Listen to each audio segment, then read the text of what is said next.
Hey Poptropicans, it's Captain Crawfish. Today I'm going to help you play through Galactic Hot Dogs Island. This video is a little bit late in coming, I apologize, I've been under the weather. Even though I play a pirate on the internet, it was not in fact scurvy. Although here's a fun fact, if you've ever heard the term limeys being used to describe Englishmen, it's because English sailors used to be made to drink lime juice on their journeys across the ocean to ward off scurvy. There you go, there's your educational Poptropica fact. Let them not say that Poptropica isn't educational, especially when we get to the part of Galactic Hot Dogs Island where there are a bunch of poop noises. Alright, let's get started. We start on Main Street, which is located in a place called Spaceport Funkytown. We'll talk to this large green alien. His name is Humphrey, and he tells us that he's there to participate in the intra-galactic food truck cook-off, along with his buddy Cosmo. They'll be cooking a gigantic hot dog called the Mega Dog, but of course, they're having a little problem getting it cooked.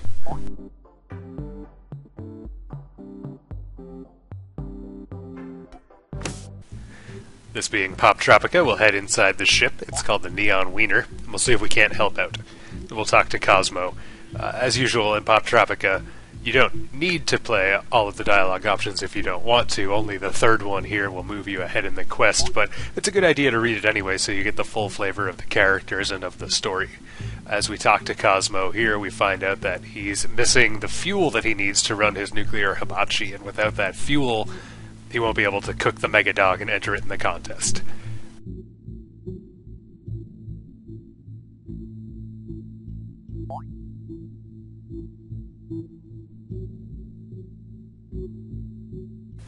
So with this last dialogue option here, Cosmo will give us a fuel cell which is missing a nuclear pellet.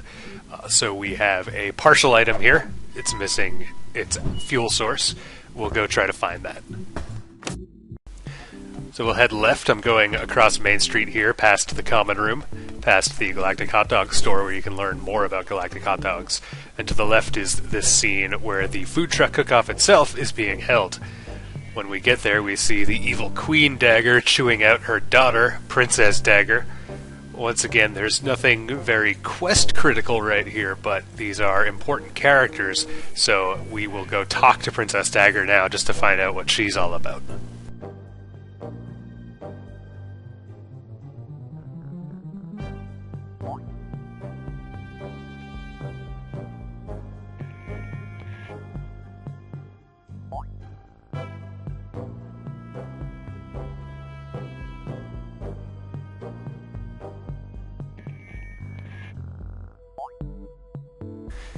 That being done, we'll check out some of these aliens. This big guy is the one we want to talk to. We'll grab the giant spatula from his booth, and now we'll talk to him. He tells us who he is. He's a galactically renowned chef who can make a great meal out of anything. What he says is that if we bring him fancy ingredients, he'll trade us things for it. So put a pin in that. We'll need to know that later.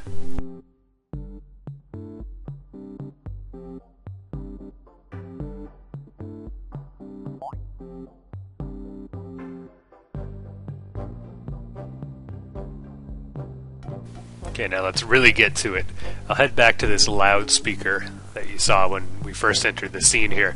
I have the option to say one of three goofy things into the loudspeaker. They'll all work. Any one of them you can say. And when you do so, what you said will come out of the loudspeaker, and that will attract the attention of the robotic guards, which are called jacks in the Galactic Hot Dogs universe, causing them to abandon their post in front of all of that nuclear waste. Now that the guards are distracted, we can head over to the left, and we'll go up onto that truck where the nuclear material is. We can't open it with our bare hands. This is where the giant spatula comes in handy, gives us the leverage we need to pry open the lid. And then similarly, now that it's open, we still can't touch radioactive material with our bare hands, obviously. So we'll just use the fuel cell item directly, and now we have a powered up fuel cell. Head on back to the Neon Wiener and give Cosmo the fuel cell. This will trigger a cutscene, a story moment, so we'll watch that play out and resume the walkthrough when it's done.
Alright, so all of the characters have been zapped through a wormhole and are now scattered to the far reaches of space.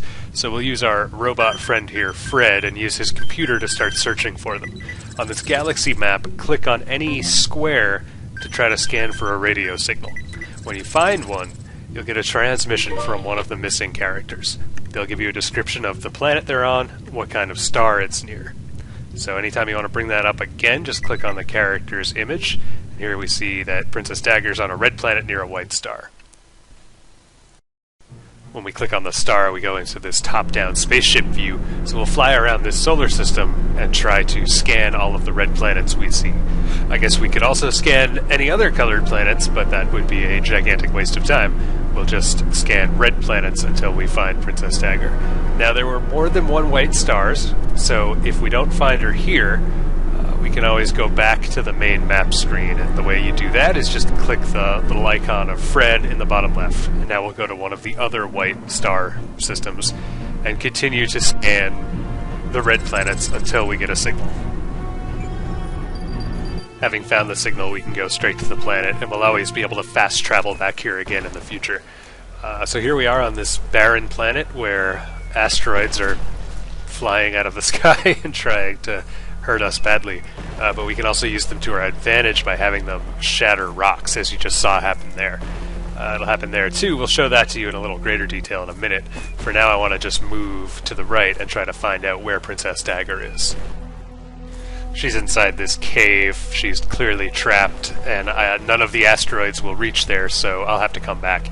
In the meantime, back to that cave that was opened when I first arrived, I can drop down and pick up guano, which I won't tell you exactly what guano is, but I will tell you that it is often used as a fertilizer, so remember that.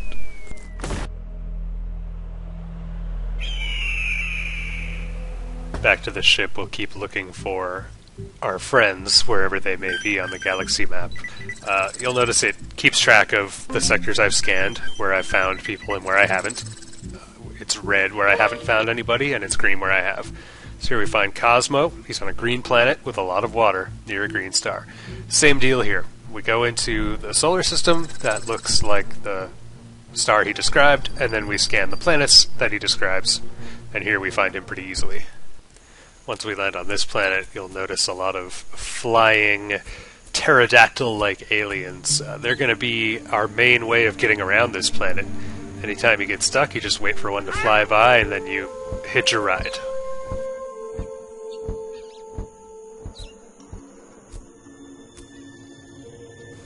There are also some dangerous bee-like creatures that we'll encounter. With this one, we just jump right over it, and then duck under the next one. Then jump up here and grab this seed pod item, which will come in handy in a little bit. I'm going to keep looking for Cosmo, and ride these guys around a little bit. Take a breather up here where this broken egg is. Then drop down and travel to the left, jumping over another one of the bees. And then we'll just stand here and wait until one of those diagonally flying pterodactyls comes back.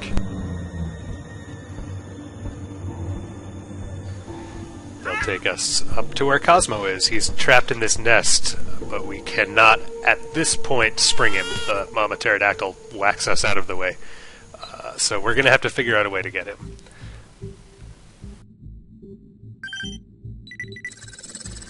Keep scanning the galaxy, looking for Humphrey. He's the only one we haven't located yet. But we know he's out there somewhere, so let's just keep scanning until we get a transmission from him. There he is. He's on a jungle planet near a yellow star. By now, I expect that you know how this works. We'll take a look at this yellow solar system, and we'll look for a green jungle planet, which I'm sure we'll find without much trouble.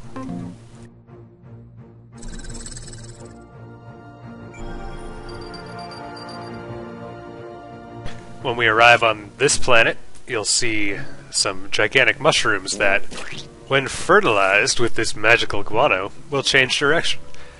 These mushrooms have bouncy caps. When we jump on them, they'll send us flying in some direction, and we can change the direction they're in by using the guano. You equip it, and then you can either press the spacebar or click directly on the roots of the mushroom in order to make them work. So what we're going to do is set up a path that will allow us to reach the higher parts of the screen and get to where Humphrey is.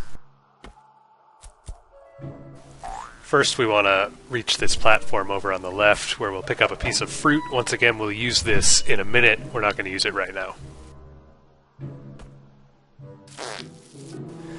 We'll reposition the mushrooms again a few times in order to reach the upper right-hand corner of the screen.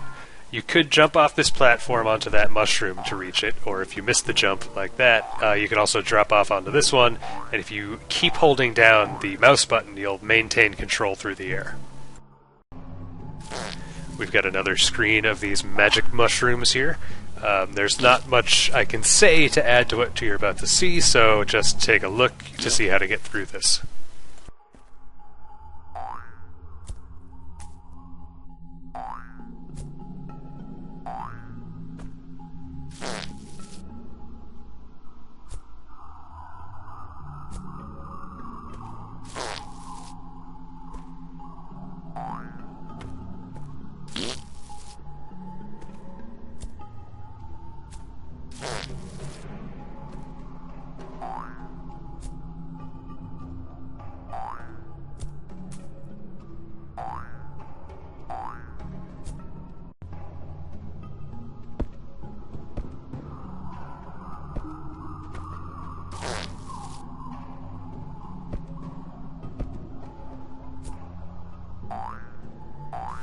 At long last, we find Humphrey. He's tangled up in some vines up here. No problem, we'll just click on him in order to pull the vines out and free him. Once we free him, he'll run straight back to the ship, and that's what we're going to do too. There's nothing more elaborate we need to do. We'll just head back to the ship and go back into outer space. You remember we have the fruit and the seed pod, so we'll head back to Spaceport Funky Town, which you can get to with a single button press as I just did. We'll go back to this chef. He'll trade us something for each one of these two ingredients we have. For the fruit, he'll trade us a gigantic egg. And for the seed pod, which he says is an exotic spice, he'll trade us a very delicious and bouncy looking gelatin salad. These items will help us rescue the other two characters, so we'll head directly there. Again, we don't need to explore, we can just click on the planet in order to go back to the characters we already discovered. So, in this case, I'm not going to show you again how to get back up to Cosmo, because I already showed you that. But once you do get there, this is where you use the egg. You skillfully replace Cosmo in the nest with this egg. Now he can leave and go back to the ship as well.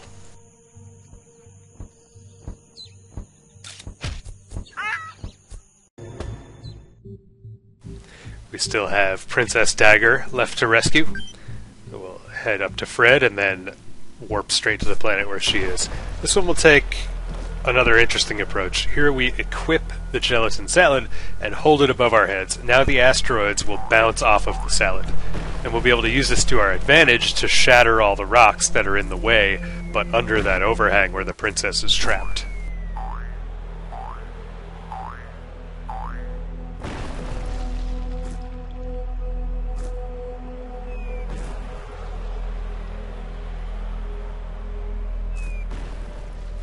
So it's one part patience and one part timing. You just wait for the asteroids to come down, position yourself under them, and then bounce them one bounce at a time under that overhang until you've destroyed all of the rocks. Let's watch how I do it.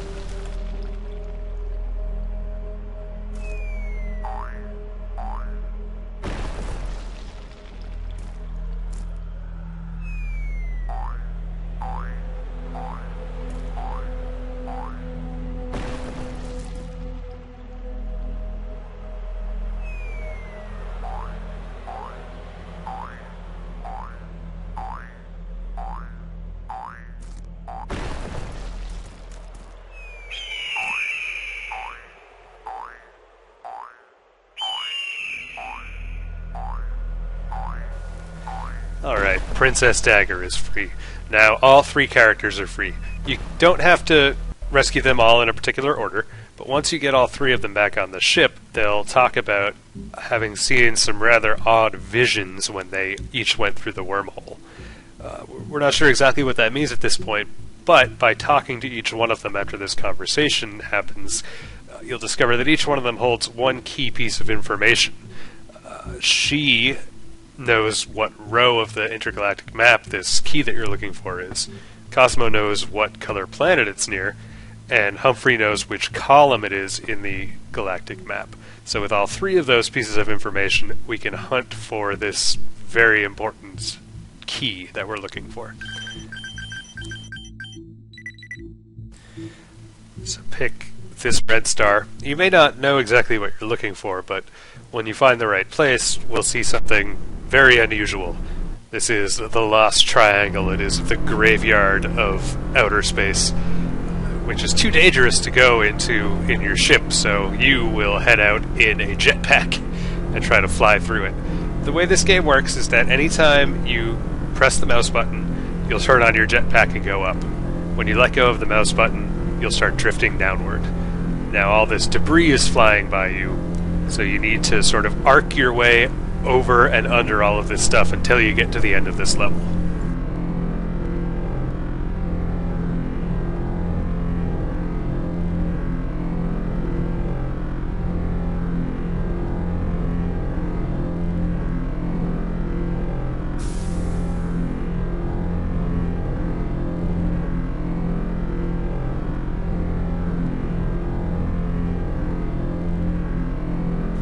Once you've made it far enough, you'll come upon the zombie ghost pirate ship, which hopefully is as terrifying as it sounds like it would be.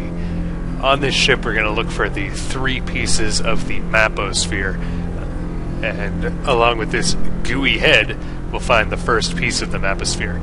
That sets up what you need to do here. You make your way through this haunted house-like atmosphere, and you need to open up every container you find in order to get the map keys. Throw this switch to open the door.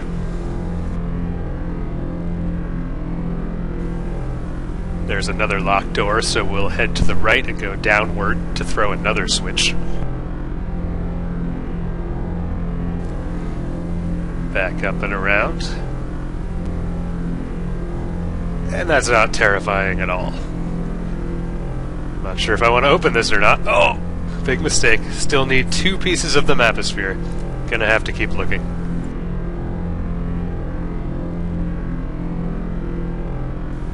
Fortunately, the worst is over. The second piece of the maposphere is going to be in one of these barrels. It's the bottom left one. Only one piece left to go, and we're running out of room on this ship, so hopefully we'll find it soon. I'm gonna jump up to the left and throw this switch to open the final door. And the last piece of the maposphere is up here, in this very safe-looking spot. Sure, I said the worst was over, didn't I? I wouldn't lie to you.